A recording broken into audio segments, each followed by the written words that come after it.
I'm worried about two things. One, what will Republicans actually do once they're in a position of leadership? Because one of my struggles with Republicans is that too many of them, they're just soft. They're soft, and they don't do what they need to do. They don't step up when they need to step up.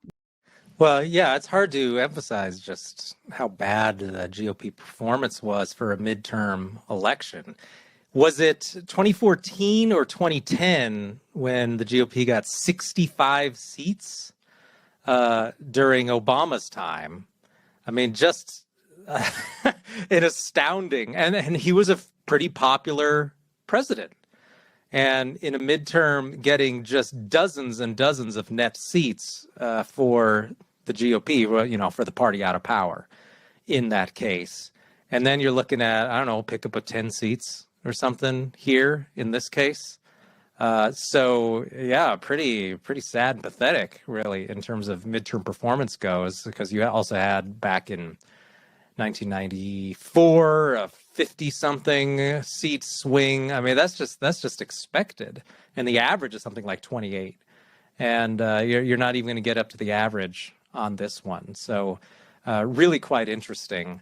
I'm not sure what the message was in a lot of cases. I don't even know what the message was. But a lot of these candidates, there just didn't seem to be any particular real focus on the economy, on any real issues. Inflation at 8%, you'd think that'd be a slam dunk, but really didn't hear it mentioned that much from candidates. Now, they probably would have been a lot better off had unemployment risen significantly, and if your neighbor had lost his job and people were really in fear of losing their jobs. But the Fed, the Biden administration, the people putting out the jobs data, they seem to have done pretty okay in terms of holding the line economically through Election Day.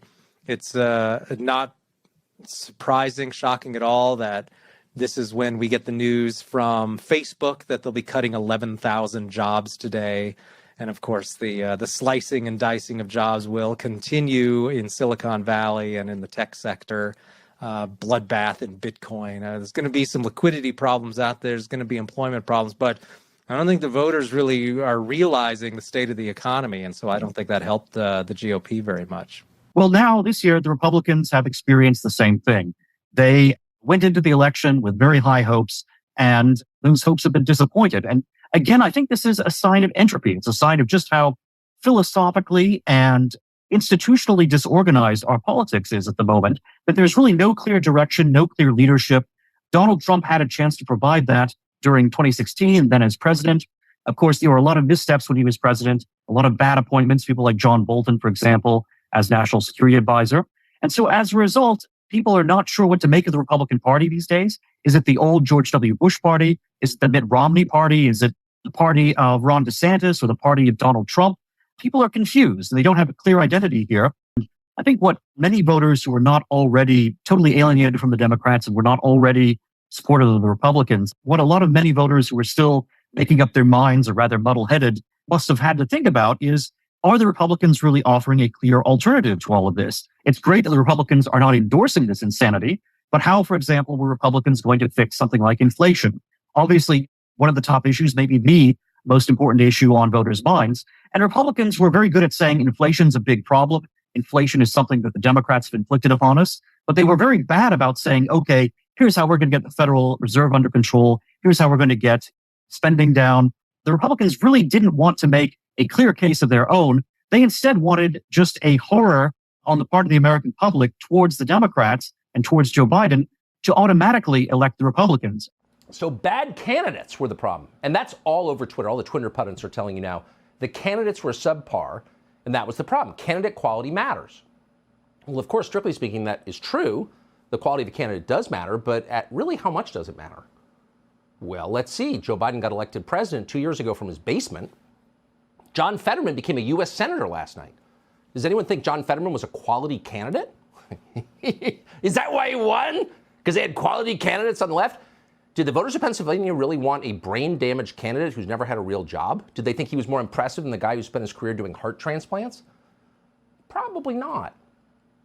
You got to give them credit for at least knowing who they were voting for. And they voted for John Fetterman. He won anyway. What does that tell you? It tells you that in some cases, candidate quality is not actually the most important thing. What is?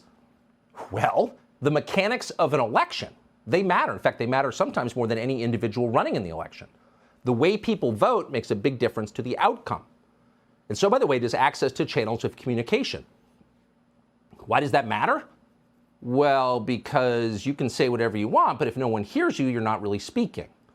And that's the case for Republicans. So often, as of tonight, Republicans can communicate their message unencumbered on a single cable television channel and a handful of relatively low-trafficked websites.